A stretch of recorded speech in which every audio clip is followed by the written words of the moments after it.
Washington, 6 janvier 2021. Lors de l'insurrection du Capitole soutenue par Donald Trump, les insurgés s'introduisent dans la Chambre des représentants et prient.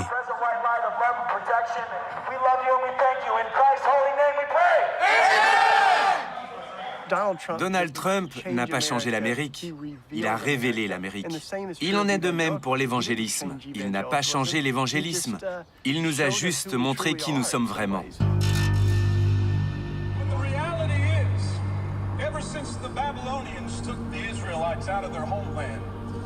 God's man has waited by the side. Because John said, I saw one. When he spoke, it was like the sound of many waters. His feet were like fine brass. He's the glory of the city. He's the eternal city. And he's coming back for you and me. But his name is Jesus Christ, the Son of the living God.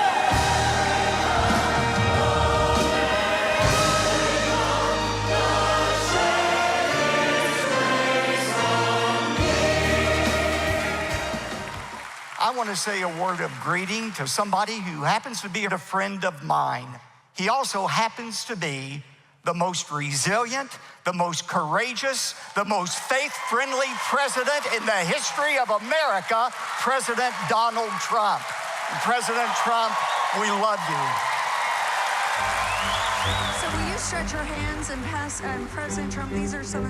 Pendant les 4 années de mandat du président Donald Trump, les leaders évangéliques de la droite conservatrice se sont installés à la Maison-Blanche. Pour les diriger, la pasteure charismatique Paula White. Un mariage du religieux et du politique jamais atteint dans toute l'histoire des États-Unis. Au cours des 4 années de sa présidence, il a mis en œuvre plus de principes bibliques qu'aucun autre président. Et cela inclut le soutien à Israël.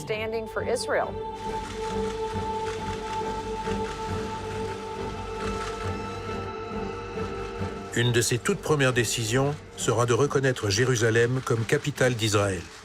Pour les membres de son conseil évangélique, il prend une stature biblique.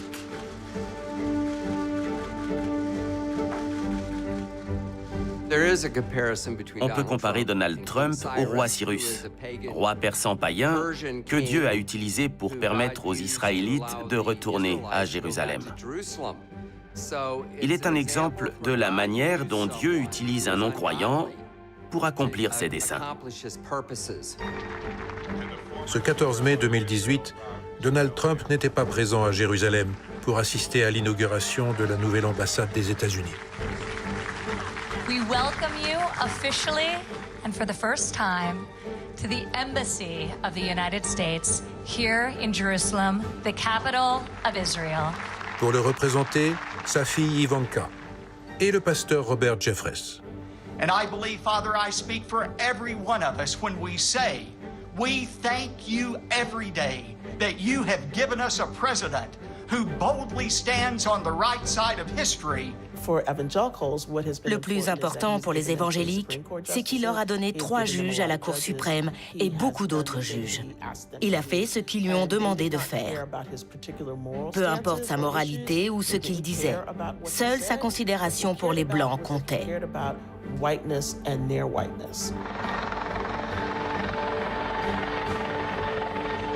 Les décisions prises sous influence religieuse au sommet de l'État vont réveiller les tensions et les divisions.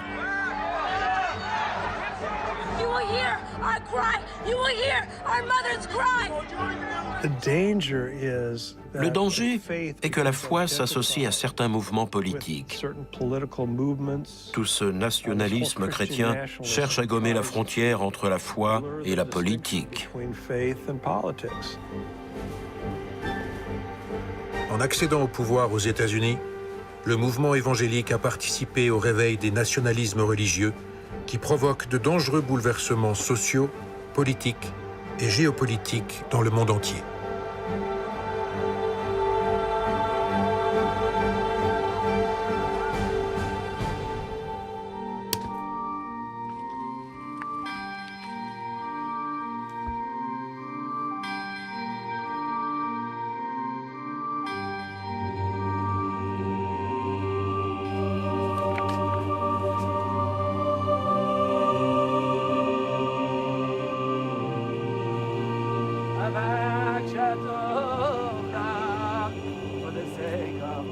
brethren and my friend, for the sake of my brethren and my friend, I will request peace for you.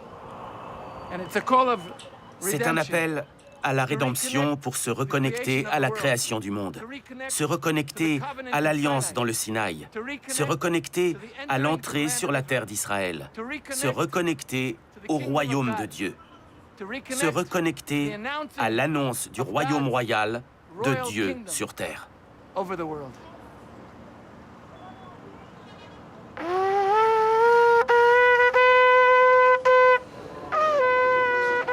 Jérusalem, la ville sainte des trois religions abrahamiques, pour les juifs, les chrétiens et les musulmans. La ville de toutes les convoitises. La ville où, d'après les prophéties bibliques du Nouveau Testament, le Christ devrait revenir à la fin des temps. Un avènement que les évangéliques préparent, car pour eux, la prophétie ne peut se réaliser qu'avec le retour de tout le peuple juif en Israël.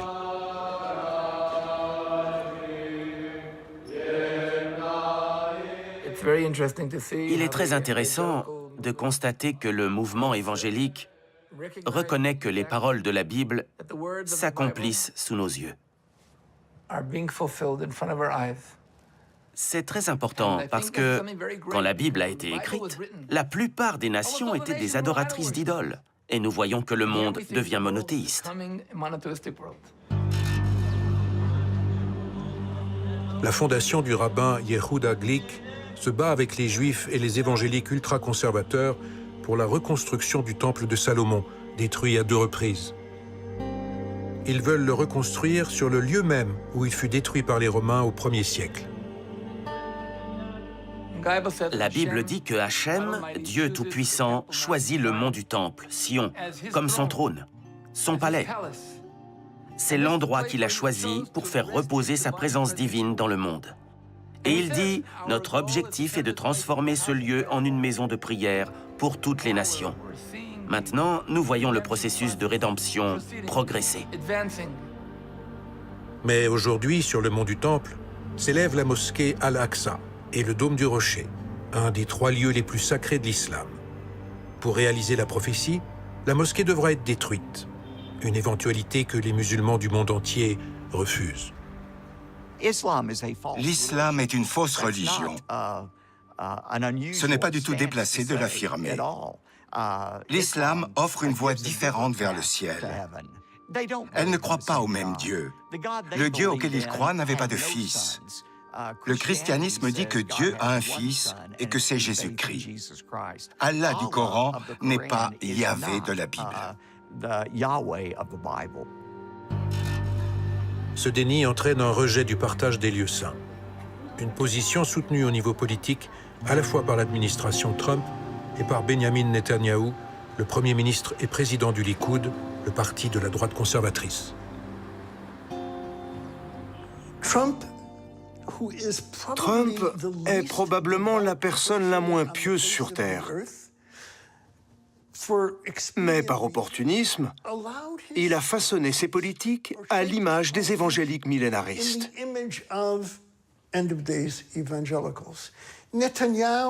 Netanyahou est à peu près aussi pieux que Trump. Et il a permis que sa politique soit menée à la fois par les colons, le mouvement du Mont du Temple et par les chrétiens évangéliques. Whatever may pass and whatever lies before me, let me be singing when the evening comes. Pour l'ouverture du Jérusalem Prayer Breakfast, membres du Parlement israélien et évangélique prient ensemble au cœur de la Knesset. Ce congrès annuel de 3 jours réunit en présentiel et en virtuel plus de 500 délégués de 60 pays. Inspiré du Prayer Breakfast de Washington, initié par Billy Graham, il a été fondé en 2017 par Robert Ilatov, membre de la Knesset et du Parti nationaliste.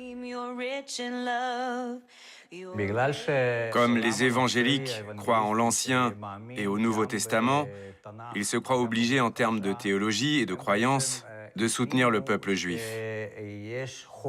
Je trouve que le président Trump est le plus intelligent des présidents, puisqu'il l'a reconnu dans le cadre de la prière du petit déjeuner à Jérusalem. Il a aussi fait beaucoup d'autres choses importantes, comme reconnaître le Golan comme étant un territoire souverain d'Israël.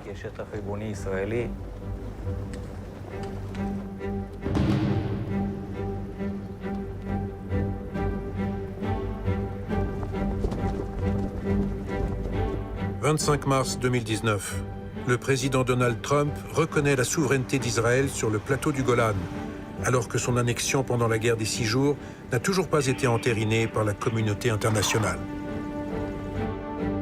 Lieu biblique, traversé par l'oléoduc transarabe, réserve d'eau de toute la région, le Golan est hautement stratégique et sujet depuis des années à de fortes tensions frontalières entre Israël et la Syrie. En guise de reconnaissance, le Premier ministre Benjamin Netanyahou rebaptise une de ses principales colonies Trump Heights, les hauteurs de Trump. Les dirigeants pétroliers et gaziers du Texas, les politiciens qui les représentent, les chefs religieux qui aident à les parrainer, tous jouent un rôle essentiel dans la politique israélienne. Par exemple, en défendant l'expansion des colonies juives dans les zones palestiniennes, afin de soutenir ce qu'ils envisagent comme l'Israël qui verra le retour du Christ.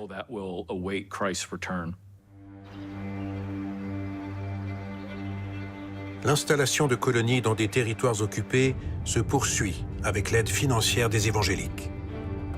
Sondra Oster Barras, juive américaine, a fait son alia à la fin des années 70. Depuis 1995, elle dirige le bureau israélien de l'ONG Les Amis chrétiens pour les communautés israéliennes. Elle récolte des fonds en dizaines de milliers de dollars. Sa mission, encourager l'installation définitive de colonies israéliennes dans toute la Judée et la Samarie, la Cisjordanie pour les Palestiniens. Une de ses fiertés, le financement de la protection des communautés juives contre les attaques terroristes. Nous finançons du matériel de communication, nous finançons des caméras, nous finançons des éclairages de secours, nous finançons l'équipement des pompiers, du matériel pour les ambulances, des défibrillateurs pour cette communauté et pour d'autres. Toutes ces choses qui peuvent s'avérer nécessaires en cas d'attaque.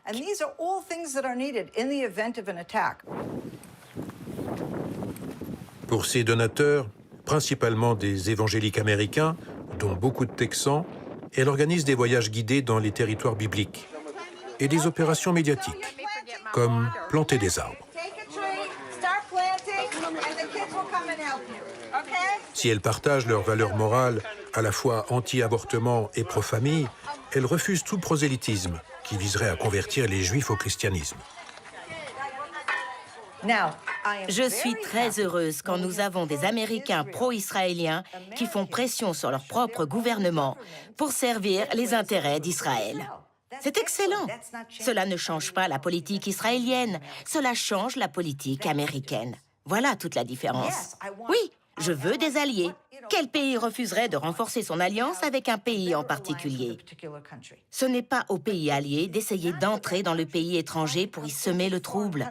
Mais si leurs propres électeurs soutiennent un autre type de relation avec le pays, là, c'est autre chose. Excellent.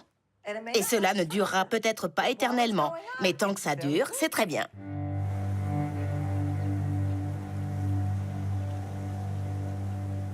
Mais problème, les populations palestiniennes, principalement musulmanes, vivent dans des villes et des villages de Cisjordanie depuis des siècles, un territoire qu'Israël revendique comme la Judée-Samarie.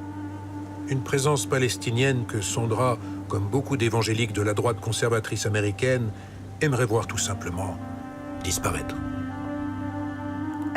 Je soutiendrai toutes les options qui permettront à Israël de continuer à contrôler l'ensemble de la Judée et la Samarie plus qu'il ne le fait aujourd'hui. Je n'ai rien contre la création d'un État palestinien tant que ce n'est pas en Israël. La Palestine n'existait pas à l'époque de la Bible. Dieu a un plan unique pour Israël. Et un jour, il accomplira ses promesses. Nous le croyons. Être contre Israël, c'est s'opposer à Dieu.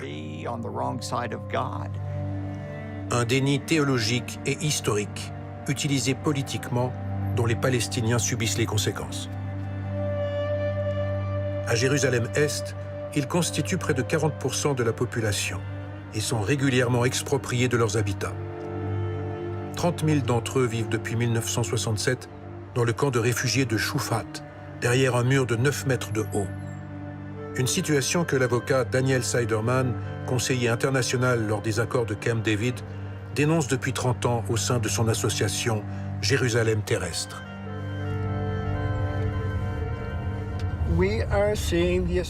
Nous assistons à la montée de ces mouvements religieux qui militarisent la religion. Cela devient prépondérant. Les graines de la transformation du conflit se trouvent là.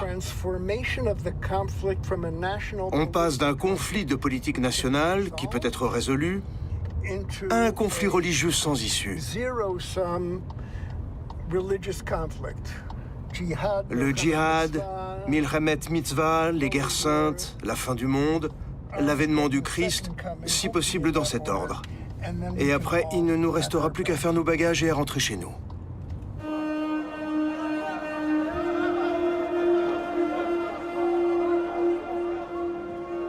Depuis des décennies, le mont du Temple pour les uns, le parvis des mosquées pour les autres, est régulièrement un lieu de violents affrontements.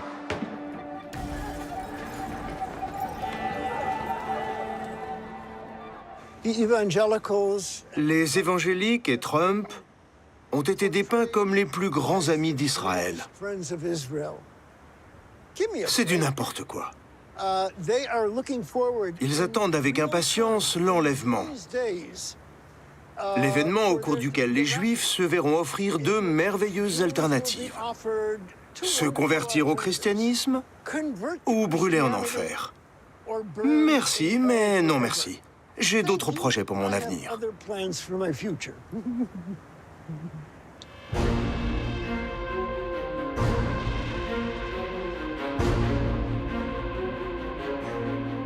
Aux États-Unis, comme en Israël et au Brésil, la mise en avant politique d'une identité morale et religieuse ravive les fractures sociales. Été 2020, mort de George Floyd lors d'une interpellation. La violence des images de son arrestation et leur diffusion sur les réseaux sociaux provoquent des manifestations dans tous les États-Unis. L'état d'urgence est décrété. Trump est prêt à déployer l'armée.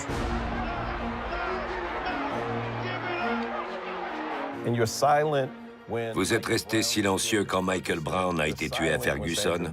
Vous êtes resté silencieux quand Sandra Bland est mystérieusement morte en prison au Texas. Vous êtes resté silencieux quand Trayvon Martin a été abattu. Vous êtes resté silencieux pour Breonna Taylor. De même pour George Floyd, que l'on voit expirer après qu'on l'ait asphyxié pendant 8 minutes et 46 secondes. Et vous ne dites rien dans ces moments, alors que votre Église se soucie tellement de la vie au point d'en faire la seule chose pour laquelle vous votez. Cela est tout simplement malhonnête. Tant que rien ne changera dans la façon dont les évangéliques se comportent ici et maintenant, je ne serai pas convaincu. J'ai l'impression que ce qui les préoccupe par-dessus tout, c'est d'être l'avant-garde de la suprématie blanche et du contrôle de ce pays par les Blancs.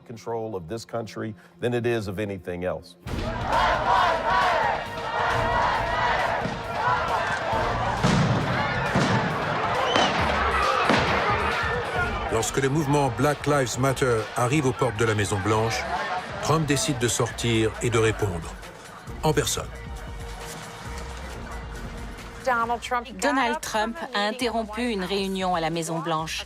Il a traversé le parc jusqu'à l'église Saint-John, avec des marxistes qui renversaient et détruisaient des statues. Il a été très courageux. Il a mis sa vie en jeu.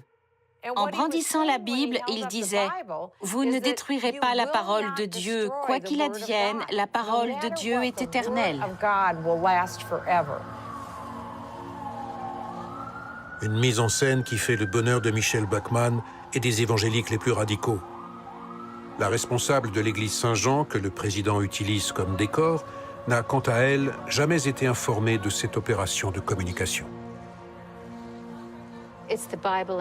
C'est la Bible et l'Empire.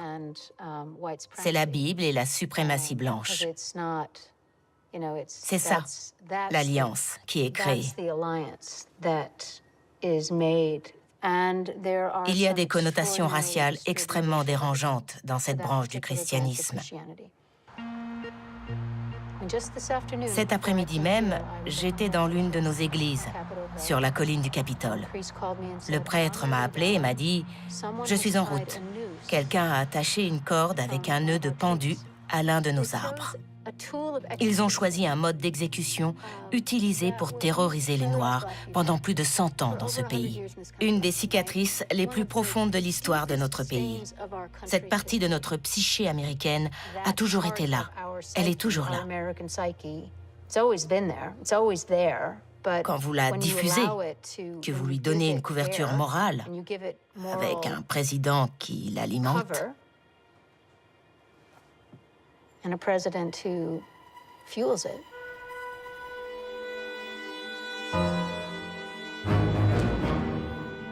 Le spectre d'un racisme institutionnel ressurgit. Il n'avait jamais totalement disparu depuis la sortie en 1915 de Naissance d'une nation, un des tout premiers films à grand budget d'Hollywood. Celui-ci est inspiré du livre The Klansman, une romance historique de Thomas Dixon, pasteur fondamentaliste et ségrégationniste du sud des États-Unis. Profondément raciste, le film présente les Afro-Américains comme des sauvages et fait ouvertement l'apologie du Ku Klux Klan.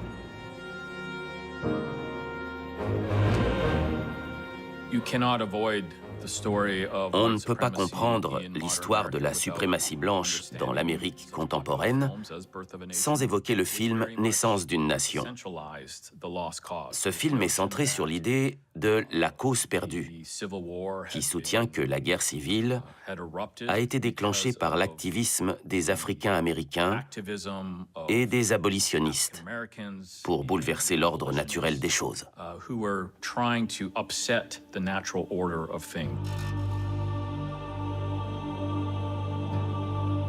Le Happy End révèle le rapport direct du film avec les valeurs du fondamentalisme chrétien. Après avoir sauvé l'héroïne d'un présumé viol, le Ku Klux Klan rétablit l'ordre.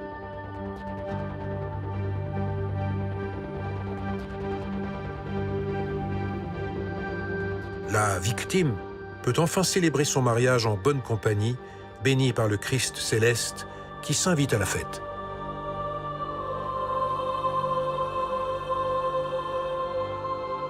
Dans le film de D.W. Griffith, le moment où l'on voit Jésus descendre est fondamental, car cela représente la bénédiction de la famille blanche et la sacralisation de la violence.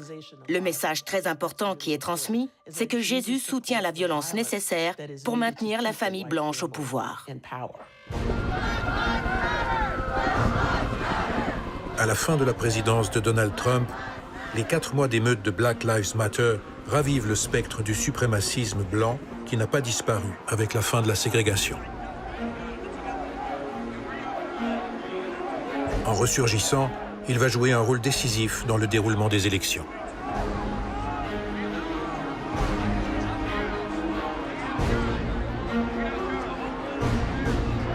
Sitôt la victoire de son rival démocrate Joe Biden annoncée par les médias, Donald Trump refuse sa défaite et accuse le Parti démocrate de fraude électorale. Une position qu'il va tenir pendant 2 mois, jusqu'au 6 janvier, jour de la certification des résultats par le Sénat. Il appelle les supporters à converger de tous les États vers Washington pour un ultime meeting de soutien. All of us here today do not want to see our election victory stolen by emboldened radical left Democrats, which is what they're doing. We will never give up. We will never concede. It doesn't happen. You don't concede when there's theft involved. Le fait même que ce soit un enjeu aux États-Unis aurait semblé fou il y a 20 ans. Aujourd'hui, c'est un vrai problème.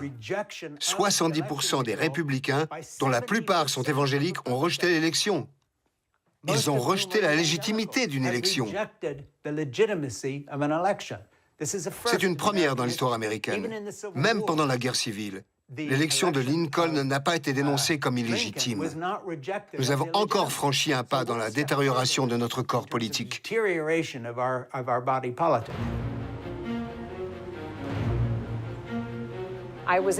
J'étais à Washington ce jour-là. J'étais au Capitole.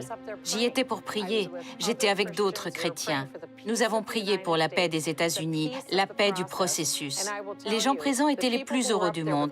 C'était comme une réunion de famille. Les gens s'étaient réunis pour prier. Ils étaient heureux.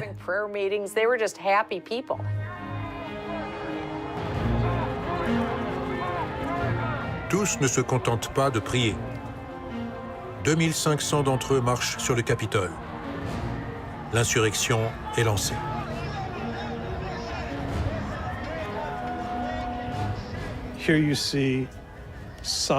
Il y avait des pancartes disant « Jésus sauve », des gens qui portaient le drapeau des confédérés.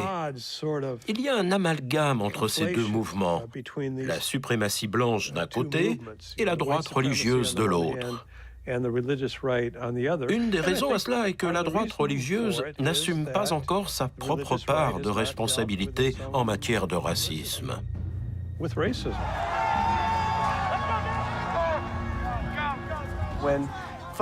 Lorsque les gens ont marché jusqu'au Capitole avec des drapeaux Trump, des drapeaux américains et des pancartes portant le nom de Jésus, ça m'a brisé le cœur.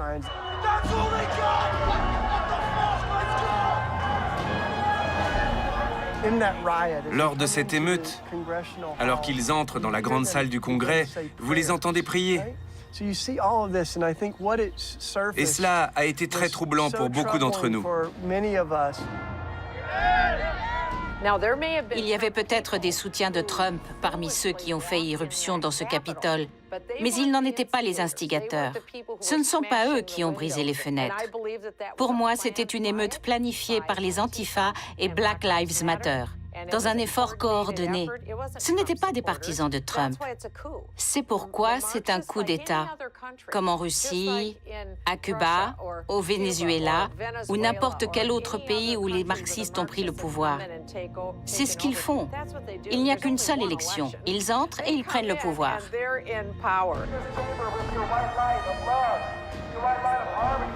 L'assaut du 6 janvier serait donc une fausse insurrection, montée de toutes pièces par le Parti démocrate pour discréditer Donald Trump. Un comble, lorsque l'on sait que ce sont les membres complotistes de QAnon, proches de l'extrême droite, qui ont mené l'insurrection du Capitole avec la complicité du président en personne. Les États-Unis et le monde sont sous le choc. Beaucoup d'évangéliques aussi, comme Randall Balmer, historien et révérend de l'Église épiscopale des États-Unis. La tragédie, c'est que le terme évangélique avait un sens.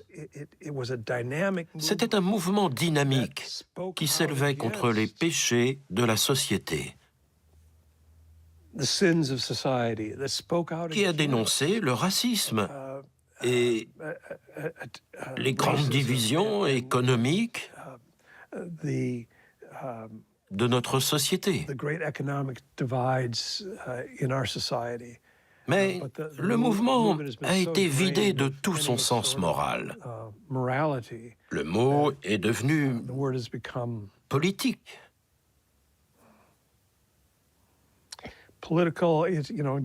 Vous savez, Jésus a dit « Tiède, je vous vomirai de ma bouche ».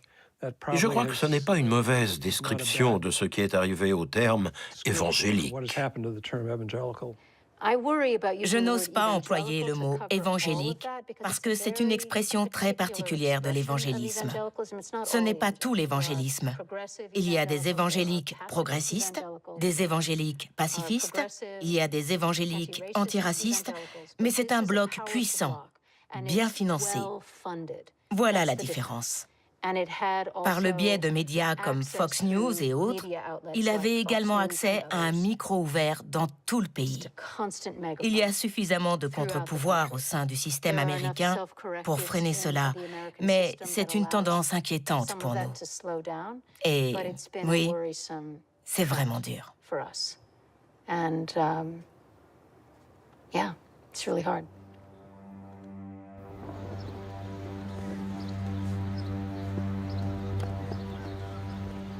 L'insurrection du Capitole n'a pas dégénéré en guerre civile, mais a profondément ébranlé la démocratie américaine et le monde évangélique qui a pris brutalement conscience de ses dérives. À l'image de Robert Schenck, un acteur central de la majorité morale qui, depuis 2010, s'est écarté de ses convictions les plus réactionnaires. Jesus wept. Jésus pleura. I'm not sure. Ces deux mots, cette expression, cette phrase est une des plus puissantes de toute la Bible.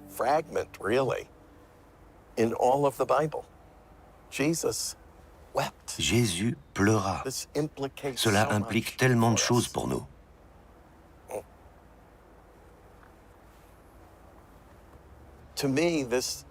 Pour moi, cela parle de l'humanité de Jésus, du fait qu'il a ressenti de l'émotion, de l'empathie, du chagrin. Une des grandes erreurs que les chrétiens ont commises dans l'histoire, et plus spécifiquement que les chrétiens aux États-Unis commettent aujourd'hui, est d'oublier que Jésus était pleinement humain. Un oubli qui nous permet de maltraiter des humains, de rejeter des humains, même d'annihiler ou de détruire ou de tuer un autre humain. Cela nous donne la permission de le faire.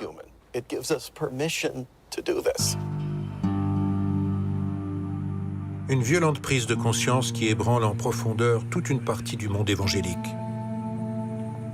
Nikki Toyama Seto, américaine d'origine japonaise, est la coordinatrice des Évangéliques pour l'Action sociale, un mouvement progressiste né au début des années 70, éclipsé de la scène publique par l'avènement de la majorité morale. L'alliance étroite entre Trump et la droite chrétienne, en particulier évangélique, les a décidés à changer de nom. Will you join me in praying? God, we lament for the putting of country before you.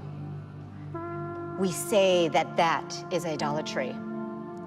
We confess the temptation to consolidate power, to rely on ourselves and our American individualism, and instead we want to be people of peace, powered by the Holy Spirit power.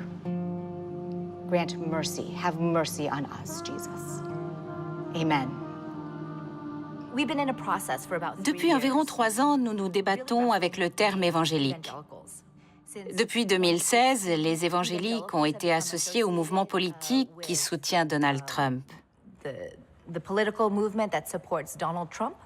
Les actions de cette administration ont commencé à influer sur la perception que les gens avaient des croyances et des positions des évangéliques.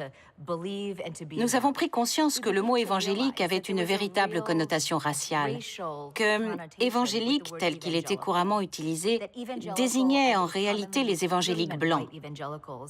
Il reflétait un certain ensemble de valeurs sociales, une perspective du monde qui était très différente de celle que nous poursuivons en tant que communauté chrétienne.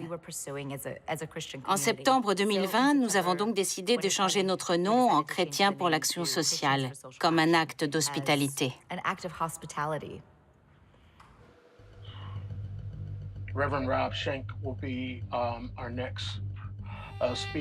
Tout en restant fidèles à leur foi, ils cherchent à résister au mouvement nationaliste chrétien et sont de plus en plus nombreux à se qualifier de post-évangéliques. One of the first religious voices to speak out in opposition against Adolf Hitler and his racialized nationalism. L'homme qui a amené Robert Schenck à entrer en résistance est Dietrich Bonhoeffer, un théologien et un pasteur allemand qui, dans les années 30 à Berlin, s'opposa au nazisme. Au nom de ses convictions religieuses, il participa à une des tentatives d'assassinat contre Hitler. Il fut arrêté et pendu. Robert Schenck dirige depuis 2019 l'Institut Bonhoeffer, afin de promouvoir son œuvre, faire connaître ses engagements et former des leaders évangéliques à la résistance. listen to our story. And so how to have that discussion with evangelicals is something I'm thinking about, especially white evangelicals, of course. How do we do that? You know, I'm careful to say Je prends soin de dire que Donald Trump n'était pas Adolf Hitler. Il n'y a qu'un seul Hitler, et d'ailleurs, qu'un seul Trump. Ce sont des personnalités uniques. Mais je tiens à dire que les erreurs commises par les églises conservatrices de ce pays sont identiques à celles commises par l'Église en Allemagne des années 30. Dietrich Bonhoeffer a averti que l'Église, en tant que référent moral de l'État, doit s'exprimer sans tarder, car il arrive un moment où elle ne peut plus s'exprimer. Et c'est ce qui s'est passé en Allemagne. Nous ne pouvons pas laisser cela se produire ici.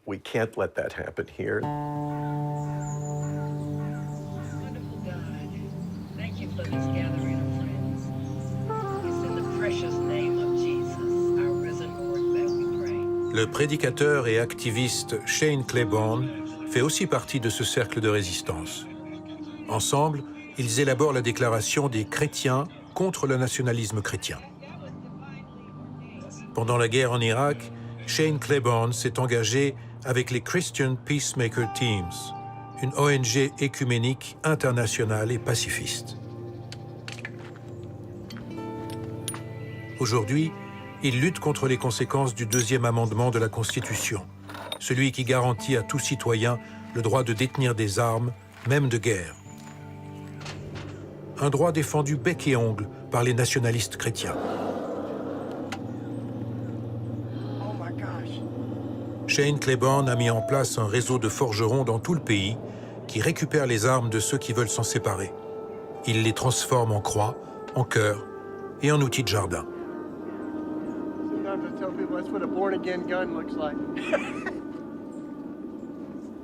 Ce nationalisme chrétien n'est pas seulement une menace pour la démocratie, c'est une menace pour le christianisme, pour la foi chrétienne orthodoxe. Beaucoup de gens qui dénoncent ce nationalisme chrétien ne se détournent pas pour autant de Jésus. Nous avons donc rédigé une déclaration contre le nationalisme chrétien qui a obtenu des milliers de signatures. Ce ne sont pas uniquement les têtes d'affiche habituelles. Il n'y a pas que des progressistes.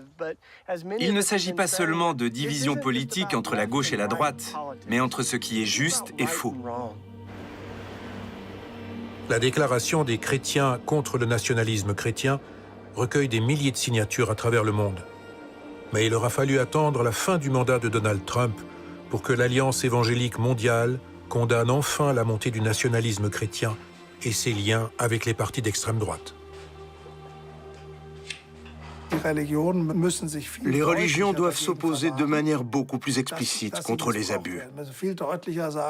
Dire plus clairement, ce que nous croyons, nous le disons, et ce n'est pas à vous de le dire. L'Occident chrétien que vous, AfD, parti d'extrême droite, voulez faire naître, n'est pas l'Occident chrétien. Votre dictature n'a rien à voir avec l'Occident chrétien. Cela s'est aussi très mal passé en Amérique, où ceux qui ont cette conviction ne se sont pas manifestés assez fortement. Ici, en Allemagne, en France, ou partout où il y a ces mouvements d'extrême droite, il faut dire haut et fort que cela n'a rien à voir avec notre foi.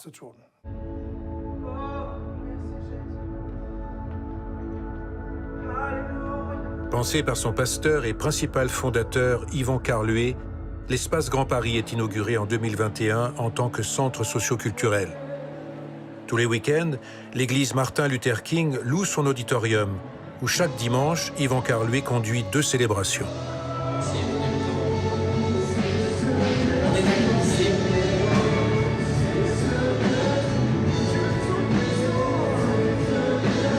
Jusqu'à 8000 fidèles en présentiel. Beaucoup de jeunes et de représentants de la diversité, à l'image du renouveau évangélique français. Jésus est le chemin, la vérité et la vie. Destinées à ramener Jésus au cœur de la société, ces superproductions high-tech sont suivis par plus de 40 000 internautes. Je crois que c'est la fin des dénominations. Tous les mots en « hic », les catholiques, les évangéliques, les baptistes, pentecôtistes, tous les mots en « iste », ils souffrent. Il y a une recomposition aujourd'hui. Et puis, la plus grande église de France aujourd'hui, c'est YouTube.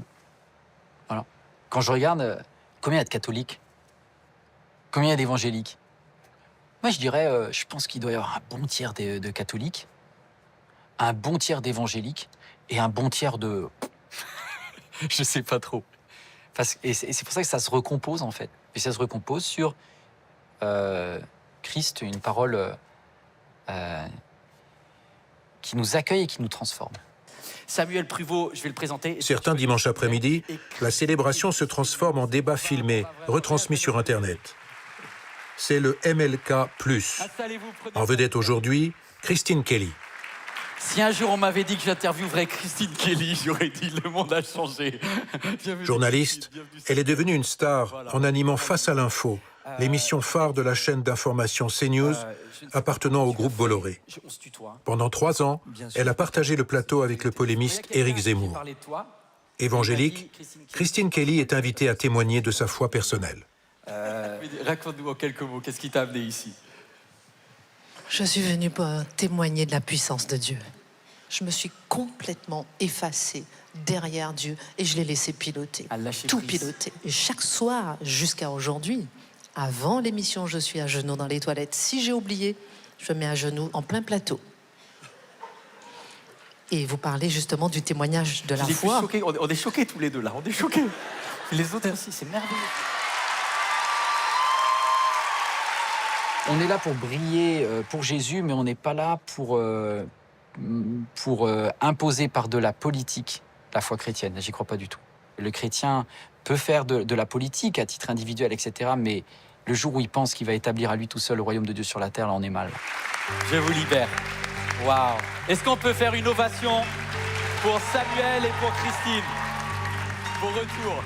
Pour ramener la foi dans la société, le pasteur Yvan Carluet s'ouvre à toutes les confessions chrétiennes. Les évangéliques, avec les catholiques, peuvent se retrouver autour de plusieurs causes communes qui tiennent à la défense de ce que tous les deux appellent la vie, c'est-à-dire leur opposition au droit à l'avortement, qui tiennent aussi à leur conception de ce qu'ils vont appeler la famille. Et derrière la famille, vous avez la question des droits homosexuels, l'attachement à une conception très conservatrice, hétéronormative de ce que c'est que l'homme et la femme, etc.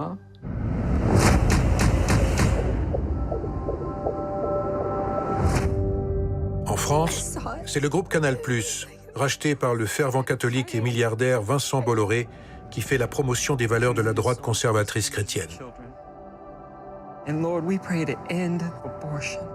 Le 16 août 2021, la chaîne d'information C8 diffuse en prime time une fiction anti-IVG, produite par un studio américain évangélique très conservateur. La diffusion fait scandale. Le CSA est saisi. La ministre déléguée à l'égalité femmes-hommes condamne. Les logiques de politisation qui travaillent l'évangélisme, y compris l'évangélisme français, elles peuvent conduire à un moment donné, lorsque les croyants ont l'impression d'être à un seuil, il faut défendre le pays comme un pays chrétien.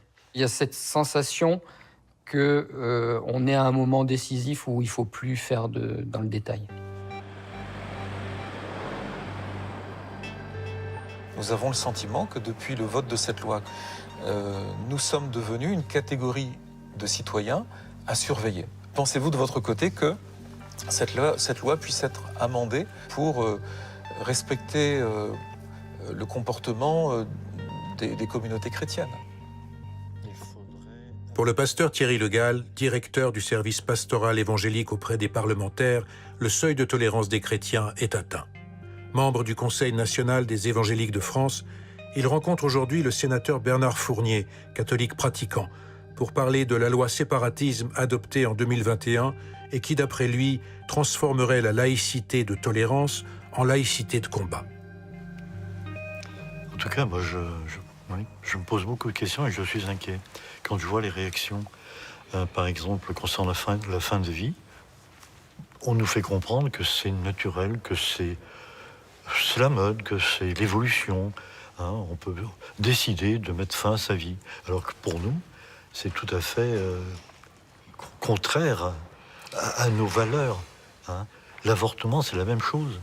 Et puis, les bons vieux laïcards de notre bonne République, hein, qui mettent en péril ces valeurs judéo-chrétiennes, mais d'une manière cachée, j'emploie ce terme qui me semble le mieux adapté, d'une manière sournoise. Je fais le même constat. Il existe des courants en France qui tentent de déconstruire l'héritage anthropologique, civilisationnel du christianisme.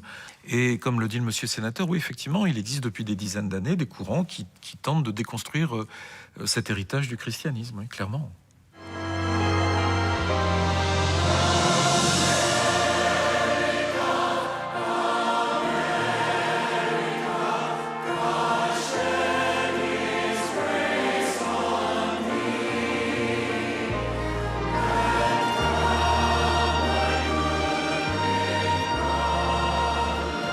Défendre la culture judéo-chrétienne contre les laïcards, disent les Français, contre les séculiers et les marxistes, disent les Américains, l'obsession millénariste reste la même. Sauver la civilisation de l'effondrement en préparant le retour du Christ.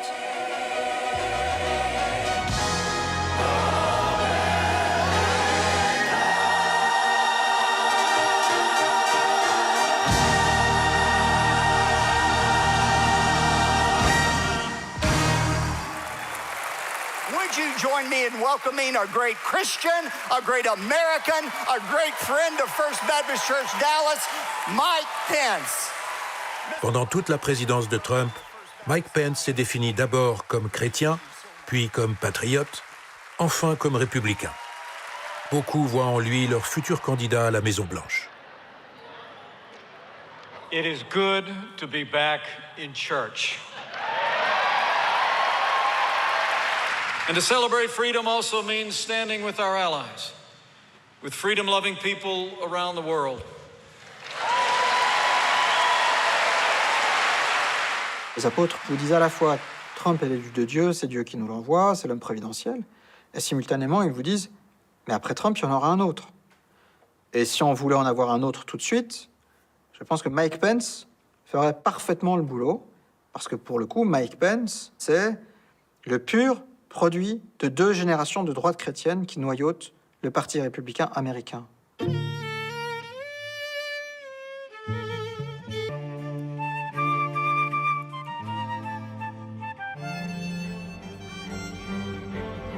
Huit mois après la défaite de Donald Trump, Mike Pence n'est plus au pouvoir, mais il est déjà en campagne aux États-Unis et en Europe.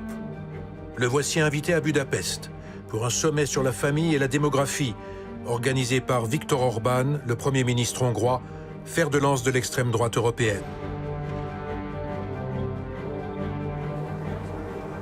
Également invités, les représentants de l'extrême droite française, Marion Maréchal et Éric Zemmour, le chroniqueur de la chaîne d'information CNews et grand promoteur français de la théorie de l'effondrement. Je pense que la France est en danger de mort puisqu'elle est en... Un mois plus tard, il annonçait sa candidature à l'élection présidentielle. La civilisation est en danger de remplacement par une autre civilisation. Son discours catastrophiste rejoint celui de Mike Pence, axé autour des menaces qui pèsent sur la civilisation judéo-chrétienne.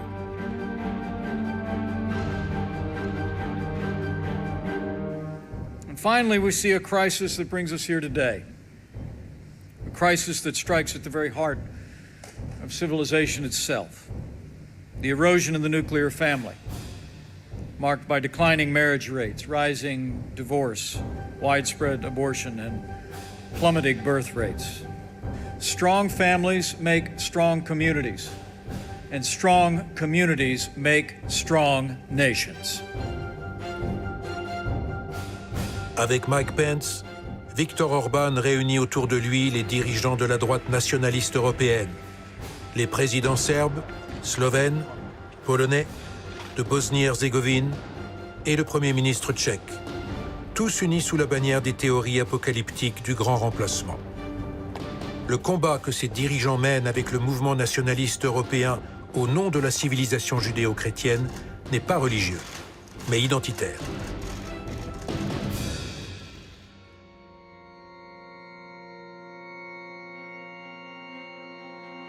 50 ans après avoir été adopté, les juges de la Cour suprême nommés par Donald Trump pendant son mandat menacent la loi Roe autorisant l'avortement.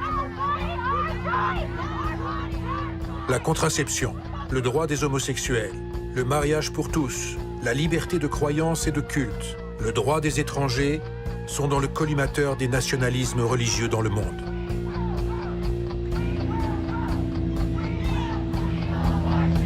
Partout où la séparation du politique et de la religion est menacée, la démocratie recule. L'évangélisme fait partie de mon ADN. C'est une partie de ce que je suis.